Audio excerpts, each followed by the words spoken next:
दुष्यंत जी, ये public domain में है। क्या राजनाथ सिंह उसके कन्वीनर हैं। अरे आपको दुष्यंत जी से पूछिए, राजनाथ सिंह कन्वीनर है उसके। बाकी और कौन है कमेटी में? पीयूष गोयल को कन्वीनर है उसके। और कौन है? और कौन है कमेटी में? ठीक है दुष्यंत जी बता रहे हैं। आ रही हो दिनेश जी, आ रही हो। नहीं, प्रधानमंत्री के पास शब्द नहीं है। मतलब आपने 10 साल में क्या किया, उस पर आपने कुछ बात नहीं की अभी तक। लेकिन विषय की गंभीरता को हमें इस तरह से समझना है कि भारत के प्रधानमंत्री जो लगातार 10 वर्ष से पद पे आसीन है, उनके पास में आज अपना काम गिनाने के लिए कुछ नहीं है। वो जो सबसे बड़ा उनका मास्टर स्ट्रोक था, जिससे कहा कि देश के अंदर आतंकवाद समाप्त हो जाएगा, हवाला, काला धन सब समाप्त हो जाएगा, नोटबंदी लेके आए। आज नोटबंदी की कहीं कोई चर्चा नहीं है, जीएसटी की कहीं कोई चर्चा नहीं है, एमएसएमई के आधी यूनिट बंद हो गई।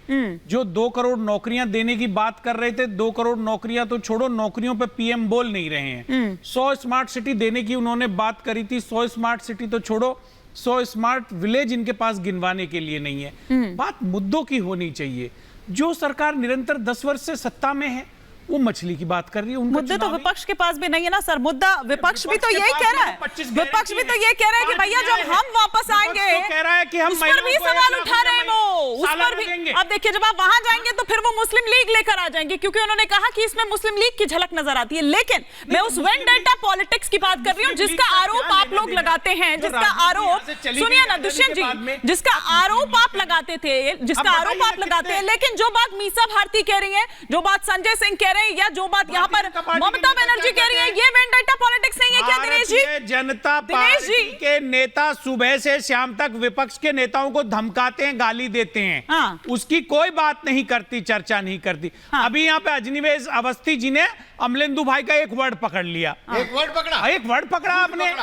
आपको बताना चाहिए देश में 10 साल क्या हुआ। शब्द नहीं पकड़ा भाई। अरे हो जाता है कभी कभी, ले आप बताइए 10 वर्ष में देश के उत्थान के लिए क्या किया, भारत के उन्नयन के लिए क्या कहा, युवा के लिए क्या कहा, महिला के लिए क्या हुआ। झूठ बोल के महिला आरक्षण की भी बात कर रहे तो 2029 में नौकरी मिलेगी तो पता नहीं 2047 में भारत विकसित होगा।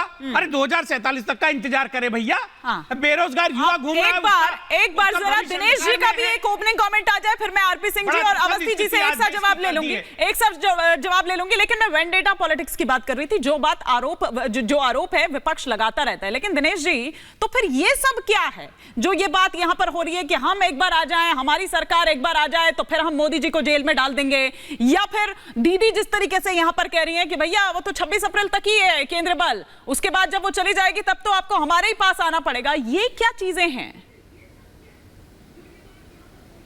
विपक्ष के पास भी तो मुद्दा नहीं है ना।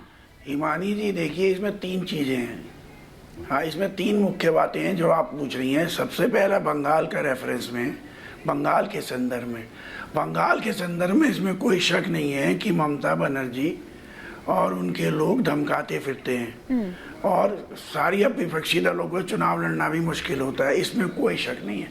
पर इसमें भी कोई शक नहीं है कि जितना मिसयूज आज़ादी के बाद सेंट्रल इन्वेस्टिगेटिंग एजेंसीज का बीजेपी राज में 10 साल में हुआ है, इससे पहले कभी नहीं हुआ।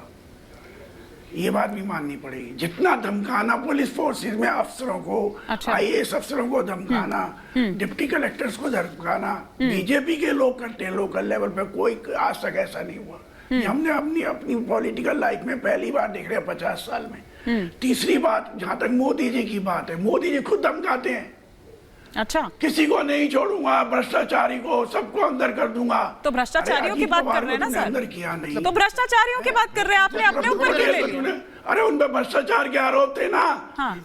भ्रष्टाचार के आरोप थे ना। प्रफुल्ल पटेल को अंदर किया नहीं, जगन भुजबल को अंदर किया नहीं, वॉशिंग मशीन तुमने लगा रखी है। मछली की बात करते हो, शर्म नहीं आती है? एक प्राइम मिनिस्टर मछली की बात करता है, उसको पता नहीं है कि ये त्योहार के दिनों में 12 ऐसे मुख्य समुदाय हैं पूरे देश में जो मछली की पूजा करते हैं, फिश ईटिंग कम्युनिटीज में। इनको इतिहास नहीं पता इस देश का, इनको इस देश का बैकग्राउंड नहीं पता। तभी तो कह रहे हैं वो इस देश को तभी और यहाँ पर ये ठीक बात है, यहाँ पर मछली खाने की बात हो रही है, मछली खाने की बात हो रही है, उसकी पूजा की बात नहीं कर रहे वो। मछली खाई जाती है पूजा में। हाँ, अवस्थी जी कुछ कह रहे, फिर मैं आ रही हूँ सरदार आरपी सिंह। आ रही हूँ संजय जी, आ रही हूँ संजय जी, आ रही हूँ। 34 साल में बंगाल में क्या हुआ थोड़ा बोलेंगे मेरे भाई साहब? 34 साल में बंगाल में क्या क्या घटना घटा तो थोड़ा बोलेंगे? नानूर में एक दिन में नानूर में 11 आदमी को गनहत्या ही हुआ था। इसने सिंगूर में पुलिस को बुलेट से गोली में मारा जाता। सिंगूर में एक महिला बच्चे को साथ में बलात्कार करके उसको जलाया गया था। इसको जानकारी होना चाहिए। खुद ममता बनर्जी को राइटर्स बिल्डिंग में बालों से पकड़ के खींचा गया था। नहीं, किस तरह से खुद ममता बनर्जी को खींचा था इनकी पार्टी ने, दिनेश वार्ष्णेय की पार्टी ने। फाड़ दिया गया था 4 साल का बच्चे को नंदीग्राम में निताई में गोली करके हत्या कर दिया गया था। निताई में गोली करके हत्या कर दिया था। आपको मैं और बताता हूँ, कोई आदमी लोग चाय का दुकान में बैठे खुद ममता बनर्जी को राइटर्स बिल्डिंग में जिस तरीके का व्यवहार किया गया था, आज उस कारण से पश्चिम बंगाल में वेरी बिग जीरो है। इसको इतना घटना पूरा वाम मोर्चा कहीं नजर नहीं आता। कम्युनिस्ट जी जो है वो संजय सरकार जी का समर्थन कर रहे हैं, इसके लिए इनको बधाई बनती है। अरे भैया, किसी भी हिंसा का मालूम है, किसी भी वो समर्थन नहीं कर रहे हैं, वो समर्थन नहीं कर रहे हैं। आज समर्थन में नहीं करूंगा, आप करते रहिए अपनी स्वार्थों में, आप करते रहिए, आप करते रहिए। पंजाब में क्या हुआ? पंजाब में अमित शाह के बयान को संजय सरकार कह रही है उसकी निंदा। अमित शाह के बयान की कीजिए निंदा। हिम्मत नहीं है आपने अमित शाह के नाम लेने से आप डरते हैं। नहीं बोला ना कोई। नहीं तो संजय सरकार कह रहे हैं ना, अमित शाह के नाम लेकर कह रहे हैं, उनका बयान है, तो बोलिए ना, अमित शाह के नाम लेकर बोलिए ना, बोल रहे हैं। लेकिन सर देखना होगा ना, ये समझना होगा। कह रहे हैं अमित शाह के नाम लेकर के। को जवाब मैं देता हूं।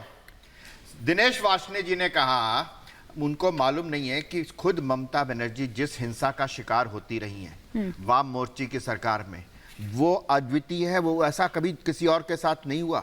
राइटर्स बिल्डिंग में बाल पकड़ राइटर्स बिल्डिंग में उनको बाल पकड़ के खींचा गया था। ममता बनर्जी ने कहा कि मेरा कोई ऐसा नहीं है जहां पर मुझे चोट ना लगी हो। लेकिन दिनेश वार्ष्णेय जी, आज आप प्रफुल्ल पटेल कह रहे हैं, जिस दिन वो सीताराम येचुरी जी और आपके डी राजा जी प्रफुल्ल पटेल के साथ इंडी गठबंधन की बैठक में बैठे थे, उस दिन आप नहीं कहते भाई ओए तू बात सुन, प्रफुल्ल पटेल भ्रष्टाचारी है, बाहर निकल यहां से। ये दोनों कब था? उस दिन ही कहा था, जो आपने कहा था, प्रधानमंत्री नरेंद्र मोदी ने कहा था। आपने रख रखा। अरे नरेंद्र मोदी ने कहा था ना, आपने ड्राई क्लीन। अरे अजीत पवार का नाम लेके किसने कहा था?